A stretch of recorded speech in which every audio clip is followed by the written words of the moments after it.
C'est une question extrêmement vaste, extrêmement complexe et je n'ai pas du tout la science infuse. Je ne connais pas la réponse. Mais je vais te donner ma réflexion que j'ai par rapport à moi qui, en fait, je pense que le processus de réflexion que j'ai fait dans le passé pour arriver à ma conclusion aujourd'hui est peut-être le chemin que tu essaies de faire pour trouver des réponses et peut-être que du coup, mes réponses te satisferont ou peut-être pas et que ça t'aidera dans ton processus de réflexion pour trouver la réponse qui te convient à toi. Et je dis bien à toi parce que je ne crois pas qu'il y ait une réponse à ce jour qui fasse consensus. Ou si c'est le cas, je ne suis pas au courant. C'est compliqué. C'est extrêmement compliqué et personnellement, je suis team 15 millions de diagnostics. C'est-à-dire qu'il y a plein de choses qui, pour tout le monde, on va tout justifier parce que c'est des choses fréquemment associées. Si on prend par exemple les troubles de la coordination, j'ai vu beaucoup de personnes autistes qui ont dit que, en gros, ils ont des troubles de la coordination parce qu'elles sont autistes. Est-ce que c'est faux? Pas forcément. Est-ce que c'est vrai? Pas forcément non plus. C'est compliqué parce que le problème, c'est toujours un peu de savoir l'œuf ou la poule. Qu'est-ce qui vient et qu'est-ce qui cause quoi? Et souvent, en fait, tout est un peu des comorbidités, tout est un peu, voici, voilà. Du coup, personnellement, j'ai décidé de classer le truc en 15 millions de diagnostics pour expliquer les choses. C'est-à-dire que puisque selon les critères de diagnostic de l'autisme, nous n'avons pas quelque chose qui correspond aux troubles de la coordination, je n'associerai pas ça à l'autisme. Je vais avoir tendance, parce que mes propres biais, à l'associer au syndrome des nerfs dans l'os. La réalité, c'est que si je cherche de l'aide par rapport à ça, je ne vais pas forcément mettre mon syndrome d'air dans l'os en avant, parce que dans le syndrome d'air dans l'os hypermobile en tout cas, ce n'est pas non plus dans les critères de diagnostic. Du coup, il y a des troubles de la coordination qui peuvent être des critères de diagnostic de certaines pathologies.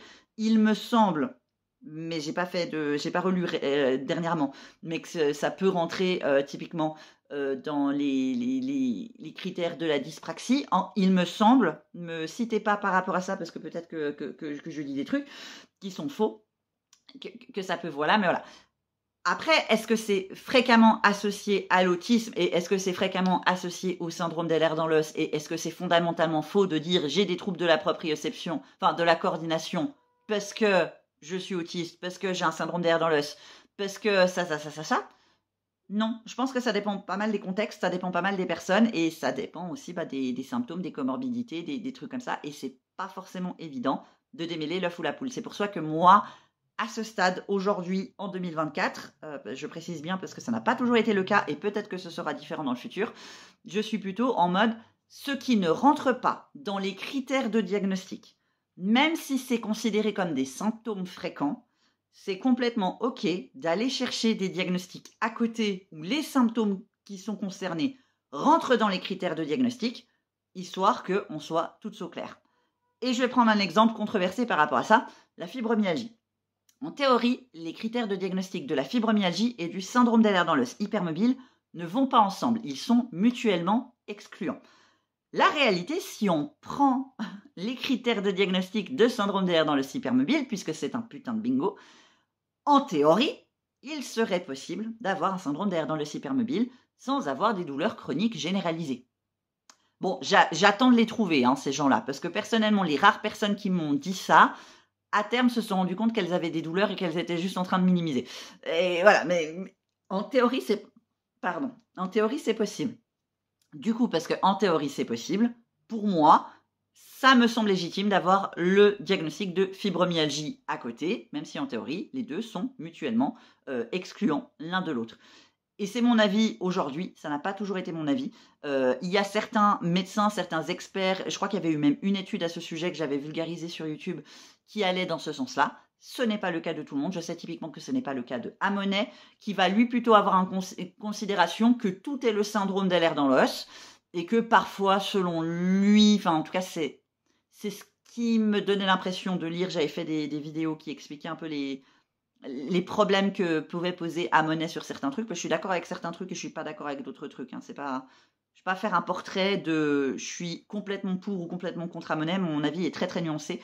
Mais typiquement, il y a des choses qui en réalité ne sont pas directement du syndrome d'Ehlers dans l'os, typiquement autisme, typiquement TDAH, typiquement troubles de la mémorisation, de la concentration, de tout ci, tout ça, mais qui du coup, pour lui, en réalité, si c'est le syndrome d'Ehlers dans l'os, et que du coup, les personnes qui seraient diagnostiquées avec ces autres trucs seraient potentiellement diagnostiquées à tort. En tout cas, c'est comme ça que je l'avais ressenti. J'ai pas relu son livre dernièrement, donc voilà. Et puis j'ai pas envie de rentrer dans un truc avec Amonet. Si les gens ont vraiment envie de ressavoir exactement tout ce qu'il y a sur Amonet, je sais que sur ma chaîne YouTube Cory Brun-Lafate, c'est plus facile à trouver et je lis les passages pour sourcer mes propos, pour vraiment être clair dans ce que je dis et essayer de ne pas trop décontextualiser ces propos. Voilà. Après, bon, j'ai mes biais aussi. Tout ça pour dire que tout le monde n'est pas d'accord et que c'est pas évident et que c'est même le gros bordel et que ça peut être problématique. Et personnellement, par rapport à ma qualité de soins, j'ai pris position que c'était mieux d'aller chercher les diagnostics précis qui correspondent à mes symptômes à chaque fois pour avoir des aides auprès de spécialistes parce que il y a des choses qui probablement c'est des symptômes que j'ai qui sont en réalité peut-être selon moi la base due au syndrome d'Ehlers dans l'os. Mais tout le monde ne connaît pas le syndrome d'Ehlers dans l'os sur tous les aspects. C'est un truc multisystémique.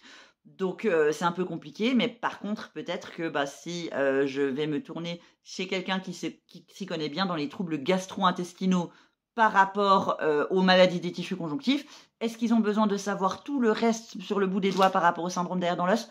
Non, pas forcément, parce que c'est pas dans leur domaine d'expertise. Savoir que la myopie est reliée au syndrome d'Ehlers dans l'os, pour un gastro-entérologue, ça ne lui apportera probablement pas grand-chose.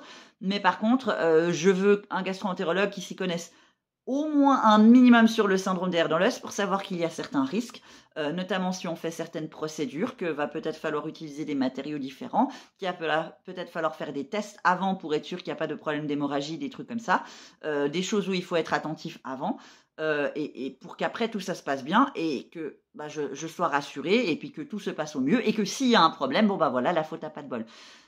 Mais par contre, si je justifie absolument tous mes symptômes gastro-intestinaux sur le syndrome d'Ehlers dans l'os, même si je pense que le syndrome d'Ehlers dans l'os est la cause, je ne vais pas forcément avoir l'accès aux soins dont j'aurais besoin parce que les médecins ils vont être oh là là, syndrome d'Ehlers dans l'os, trop compliqué, alors que peut-être j'aurais juste besoin d'un laxatif pour la constipation, par exemple. Je ne sais pas si tu vois un petit peu comment je procède par rapport à mon mode de pensée, mais pour résumer, du coup, perso, j'en suis à un stade de, même si c'est un symptôme ou des traits fréquents associés à une pathologie, si ce n'est pas dans les critères de diagnostic, ça ne veut pas dire que c'est cette pathologie et pas autre chose. Pathologie, trouble, neurodivergence, en fonction de ce dont on parle, voilà. J'espère que ça t'aide dans ton processus de réflexion. Encore une fois, pas la science infuse. De ma connaissance, il n'y a pas de consensus de ce côté-là. Et je pense que c'est totalement légitime que des personnes aient des avis différents du mien, parce que j'ai eu des avis différents du mien aujourd'hui à l'époque, et que peut-être avec l'évolution des connaissances, l'évolution de la science, l'évolution du milieu médical, peut-être les choses en termes de critères de diagnostic et tout ça seront différentes dans le futur. Voilà. J'espère que ça t'aide. Je suis désolée, la réponse est extrêmement brouillon. Et si tu avais un peu espoir de savoir comment démêler tes troubles, tes symptômes, pour savoir si ça valait la peine d'aller consulter ailleurs ou pas, je pense que ma réponse n'est pas forcément très très aidante, mais je te souhaite plein de courage et plein de cuillères. Parce que c'est un petit peu des fois les questions existentielles que j'ai avec tous les nouveaux symptômes à chaque fois. Et à chaque fois, j'attends beaucoup trop longtemps avant de consulter et ça devient chronique. Voilà, bon, je dis ça à chaque fois, histoire de dédramatiser. Des fois, il y a des trucs qui viennent et ils partent tout seuls après. Donc voilà, j'espère que ça aide. Plein de cuillères.